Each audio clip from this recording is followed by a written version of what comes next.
الحاجة التانية علشان برضو حضرتك في النور، لازم نشتغل ونقاوم هذا المشروع اللي هو أسلمة الشرق الأوسط. لازم نشتغل ونقاوم هذا المشروع اللي هو أسلمة الشرق الأوسط. فمرجعية دينية يعني دولة دينية بالآخر، يعني طبعة جديدة من الدولة الدينية. الأصل في الموضوع هو إلغاء المادة الثانية من الدستور. الأصل في الموضوع هو إلغاء المادة الثانية من الدستور. مفيش فكرة دين الدولة، لأن الدولة دي حاجة معنوية المفروض ملهاش دين. مفيش فكرة دين الدولة، لأن الدولة دي حاجة معنوية المفروض ملهاش دين. مفيش فكرة دين الدولة، لأن الدولة دي حاجة معنوية المفروض ملهاش دين. يعني مين الدولة؟ ما هو الدولة دي فيها وزير مسيحي، الدولة دي فيها رئيس وزراء مسيحي، فازاي الدولة تبقى إسلامية؟ يعني فازاي الدولة تبقى إسلامية؟ يعني وأني ما المقصود بدولة؟ دين الدولة الرسمي هو الإسلام. يعني إيه هنا؟ ما المقصود بالإسلام؟ ما المقصود؟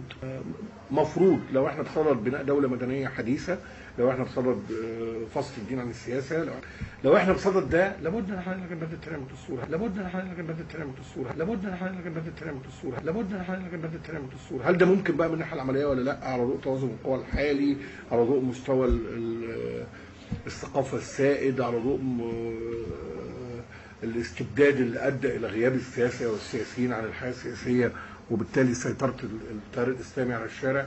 اعتقد انه مش هنكسب هذه المعركه بسرعه، اعتقد ان احنا هناخد وقت. مش هنكسب هذه المعركه بسرعه، اعتقد ان احنا هناخد وقت، لانه المزاج العام، يعني لو اتعمل تصويت على الموضوع ده في احتمال ان القوى المدنيه الحديثه تخسر هذا التصويت لصالح كتله كبيره تصوت لصالح استمرار الماده الثانيه. لازم هم من ناحيتهم كمان يشتغلوا، ولازم يتعبوا، ولازم يعرفوا ان الحكايه في الدين مش صغير ومش هينتهي في شهر ولا في 2 ولا في سنه ولا في 2، لان اللي خسرناه في قرون مش ممكن نسترد في شهور. يعني ده مش منطق، محتاجه صبر وتعب تراكمي. تعب تراكمي يتراكم جيل ورا جيل ورا طبقه ورا طبقه، علشان اللي خسرتيه تراكمي عشان تسترديه برضه لازم يبقى تراكمي. حد فاهم حاجه يا شباب الترامادول؟ يا شباب الجيتار؟ يا شباب البيجي؟ اصحى، ما بقولكش التزم، بس اعرف ان في حرب على دينك ولازم تواجهها. انتوا بتتسرقوا وانتوا مش حاسين. سامعين الراجل الاقرع ده بيقول ايه؟ فاهمين؟ طب اسمعوا تاني كده. تعب تراكمي يتراكم جيل ورا جيل ورا طبقه ورا طبقه، علشان اللي خسرتيه تراكمي عشان تسترديه برضه لازم يبقى تراكمي. ان هنا المدارس الطبيه البروتستانتيه في مصر تقدم خدمات مماثله للمحيط الاجتماعي بتاعها عشان تجتذب اكبر قطاع ممكن من المسلمين المعتدلين، لان دول هم الحصن الحقيقي لبقاء المسيحيين في سلام وعدل واحترام زي ما كانوا من 2000 سنه ورا. نشوف ازاي بيبثوا اسمهم من خلال الاعلام بطريقه غير مباشره. قول يا عم الاقرع، هو عشان سمعنا. لكن احنا بنغطي اللي بيحصل للاسلام في مصر. اعملي قناه عامه وخليها تغطي. انت فاهمه ازاي؟ يعني مش تعملي قناه بس تتصنفي من الاول قناه دينيه، انت بتعملي قناه عامه وتغطي. لكن القنوات الثانيه اللي حضرتك بتقوليها انها ما بتغطيش دي، من يدفع للزمار يسمعه اطرب الالحان. تعملي قناه زي اون تي في مثلا 2 و3 و4 خط شريحه فوق ال 100 مليون. انتوا فاهمين يا مسلمين ولا في حد لسه ما فهمش؟ اعملي قناه عامه وبعد كده تغطي، فاهمين؟ ما تبقاش قناه دينيه، انما تعملي قناه عامه وتبعتي رسايلي زي قناه مين؟ ابو دان اون تي في. محتاجه ثوره اخرى. ايوه، لانها كسرت واقع ولم تقدم مستقبل. ايوه برافو. أيوة. انا بقى عايزه اقول لهم الثوره الثانيه دي ايه هي اللي حضرتك شايفها وايه ملامحها عشان نساعدهم، لانه مصر ما تستحقش يعني كل لحظه الانتقال اللي فيها كتير محطات مش حلوه. تمام. عايزين نعلمهم بحكمه حضرتك ايه اللي لازم يرفعوه، ايه الشعار اللي ينقذ مصر في اللحظه دي؟ يعني انت متفائل متشائم؟ انت شايف ايه اللي ممكن يشدنا للمستقبل بدل ما نفضل واقفين في الاصوليه وفي القديم؟ ايوه انا افتكر انه يعني انا بقترح على الشباب انه يعمل مليونيه للعلمانيه، انه يعمل مليونيه للعلمانيه،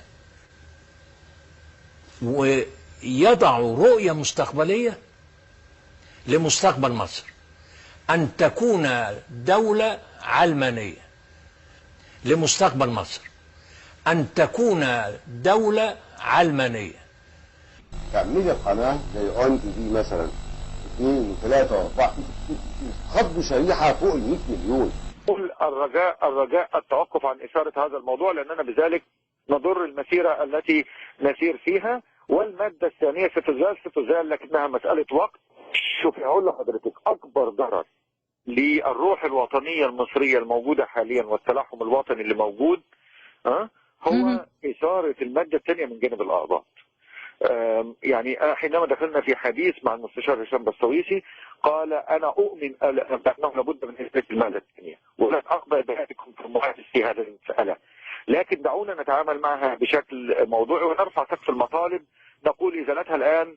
لكن حينما تاتي على لسان او بمطلب من المستشار هشام بسطويسي وهو رجل نائب رئيس محكمه النقد وهو رجل مشهود له بالنزاهه والكفاءه، يمكن ان يدخل في حوارات. كلما وسعنا القاعده الاجتماعيه والدينيه والاقتصاديه لهذا الحزب بحيث اننا ناخذ مساحه كبيره من المصريين. وبالمناسبه اهم انجاز لهذه الثوره حتى الان هو اننا نتلقى اتصالات من مختلف انحاء مصر يقولون لنا نحن مستعدون لاستخراج بطاقات انتخابيه. نحن هتفضل انه تفضل الماده الخاصه بان الاسلام هو المصدر الرئيسي للتشريع؟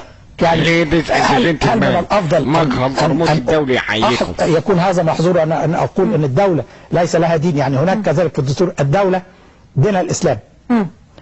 الدوله هي مؤسسات، المسلمين هم الافراد او الافراد في المصريين المسلمين او اقباط، انما الدوله كمؤسسه ليس لها دين. لان هذه المجموعه واسعه النطاق، فيها الاستاذ جورج اسحاق، فيها سمير مرقص، فيها مجموعه من مختلف التيارات السياسيه في مصر تلتقي على مدنيه الدوله. نطالب بان يكون. طب هل في مجموعه من الشباب استاذ دكتور عماد من شباب الثوره مع حضراتكم برضو؟ نعم. عايز اقول لك بس ان 90% من شباب الثوره شباب للدولات علماني. مادة رقم 2 من الدستور المصري اللي هي متعلقة بتحديد الإسلام كدين الدولة والشريعة، مبادئ الشريعة كالمصدر الأساسي للتشريع، هي مادة تمييزية بامتياز. هي مادة تمييزية لأنها أولا تقرر أن للدولة دين، وإن كنا نتحدث نحن وبأمانة شديدة عن مدنية الدولة المصرية، فالدولة المدنية لا دين لها. لا يوجد دولة مدنية، ويقال هذا في الدستور المصري، يعني سمى التناقض وتعارض واضح بين مواد الدستور، ولكن هذه المادة تتعارض مع مدنية الدولة. وبالتالي يمكن عمل اتفاقات ائتلافية مع أحزاب كثيرة. ما أود أن أؤكد عليه أن المسألة ليست سهلة. الرئيس الأمريكي باراك أوباما قال قبل عدة أيام أن مصر ستشهد أياما صعبة، ونحن نعيش هذه الأيام الصعبة، لكن ليست خطرة، بمعنى أن السياسة بحكم التعريف تتضمن مناورات ومراوغات وكر وفر، وبالتالي لدينا نخب سياسية مهمة، لدينا شخصيات أكاديمية، لدينا سياسيين. You know me, Christian, I'm not for confrontation. I spent all my life for dialogue, but we are not going to dialogue and compromise on our principles. Well, we are at a cross in the road. Either we are going a secular country that is civil, country that respect women's rights, freedom of religion, freedom of expression, children's rights, a balance of power, or we are going to have a new dictatorship with a religious flavor. And obviously that's not the way we would like to accept and will never accept. A secular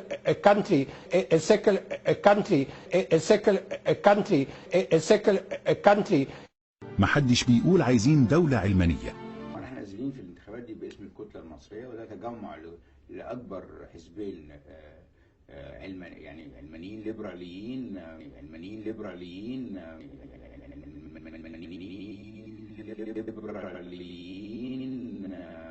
الدولة المدنية. محدش بيقول عايزين دولة علمانية. وبالتالي أنا قررت إن لابد أن يكون هناك حزب يمثل التيار الليبرالي العلماني أو المنفتح لكي يحدث توازن في انتخابات مجلس الشعب القادمة.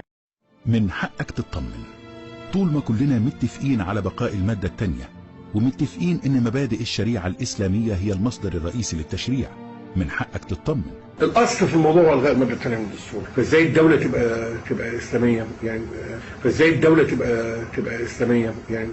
كل التنظيمات المستقبل في مصر الاحزاب الليبراليه، لا نقول علمانيه لانها كلمه يعني سيئه السمعه في مصر، لكن نقول دوله مدنيه يحكمها القانون. يعني ما هو اللقبات المهجر بياخدوا من ايه؟ بياخدوا من اللوبي بتاعكم. لازم يكون في لوبي قوي متحد ليه فكر واحد، رأي واحد، هدف واحد، احنا بنلقط هذا الكلام ونكمل عليه. تمام. طب قولي لي لو حبينا استاذه فاطمه يعني توعي الشباب، انت عليكي الاول انك تزيلي التراكمات الخاطئه التي يعني ترسبت في الفتره الاخيره على عقول هؤلاء الشباب، وبعد ما تزيلي هذه الاغاليط عليكي انك تحطي المفاهيم الصحيحه الثانيه. فطبعا يعني لنا الله يعني طب قولي هي فصل الدين عن الحياه، هي فصل الدين عن الحياه. وثلاثي الله الدين الوطن مرفوض. ايه دخل الله بالسياسه؟ ايه دخل الله بالسياسه؟ ايه دخل الله بالسياسه؟ هي فصل الدين عن الحياه. يعني ايه؟ يعني انت ولذلك انا اندهش جدا من الشيخ اللي يقول لك الدين معناها الحاد. الحاد ازاي؟ انا علمانيه وشديده التقى والايمان بالله. لكن القضيه لماذا وده اتوجد في الصحافه وفي الاعلام وكده لا يوجد مسلم علماني؟ عايزين يخلونا مسلم علماني، فنقول ما ينفعش. ليه؟ لانه ده نموذج معرفي وده نموذج معرفي تاني مختلفين. لما نيجي في النموذج المعرفي ونحط العناصر بتاعته اللي هي 30 عنصر مختلفين، الاجابات مختلفه، يبقى ازاي مسلم علماني؟ ما ينفعش، لا يستوي الامر، لا يستوي. ولكن اعلم ان ديني في مسجدي، ونقطه اخرج من المسجد مواطنا مصريا لي حقوق وعلي واجبات. هذه هي، لا اعايرك ولا احاسبك بدينك ولا تحاسبينني بديني. هذه هي العلمانيه ببساطه التي سواها البعض والليبراليه الى اخره. مش عارفه اقول لحضرتك قد ايه الروعه ان حضرتك اجملتي يعني فعلا هذه المعاني المدنيه والليبراليه والعلمانيه بتعبير بسيط جدا. Take us into the world after the election for a moment. If a Muslim Brotherhood party wins this election, is there room still in that Egypt for you? Till the end. In that Egypt for you? Till the end. اقول لك ايه؟ دلوقتي المادة الثانية في الدستور بعمري قال هي ناقصة، مش ناقصاكوا يعني خلق جديدة، يعني مش ناقصاكوا دلوقتي، يعني نسكت. معلومة جديدة كلنا ما نعرفهاش. لا حد عايز يقرب للمادة الثانية دلوقتي ولا يعني جايز بعد شوية، جايز بعد شوية، جايز بعد شوية، بس النهارده ايه لازمتها؟ ايه لازمتها؟ عشان الخص لكم الخناقة كلها على ايه؟ الخناقة كلها على تطبيق الشريعة الإسلامية. من الاخر يعني عشان بس ايه الناس كلها قاعده ايه تلعب معاكم لعبه كده غريبه. انا جايب لكم الاخر. قشطه جدا، يديك بيدا. انا ولا اخواني ولا سلفي ولا من بتوع احنا اسفين يا ريس. اقسم بالله العظيم انا كنت معاكم في الثوره من اول يوم، انما في كلابه عايزه تنهش في عرض مصر وعايزه تنهش في الاسلام باي شكل. ابحث يا فتى عن المعلومات، ما تخليش حد يسوقك ويقول لك شعارات كلها ليها اهداف مستخبيه. العب القرموطي في مهمه سريه ضد العلمانيه.